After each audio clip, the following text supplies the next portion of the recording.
John Morreall both attempt to dispute the justifiability of nonviolent civil disobedience. Morreall is concerned primarily with the justifiability of violence in civil disobedience. He believes that there are many forms of violence with no physical contact because a person can be harmed psychologically as well as physically, and therefore all acts of civil disobedience involve some form of violence. This means that in order for civil disobedience to remain nonviolent, psychological violence through coercion would also have to be ruled out because nonviolent coercion and violent coercion differ very little. He does, however, believe that both can be justified because the rights they would violate are not absolute. Certain rights take precedence over others when a law is immoral. He also disputes the fact that violent civil disobedience would lead to revolution, because not all acts of violence threaten the existence of the government, and there is a major difference between civil disobedience and revolution. The intent of the two differs, trying to change specific laws within a government versus trying to overthrow the whole system. Soring, however, is against civil disobedience in its entirety.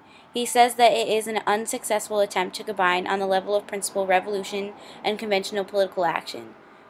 He quotes Malcolm X saying that the choice was between bullets and ballots. But he says that civil disobedience may play a part in both, but that it is the resort of the subject of law, exercised because the subject cannot or will not take up the rights and duties of the citizen.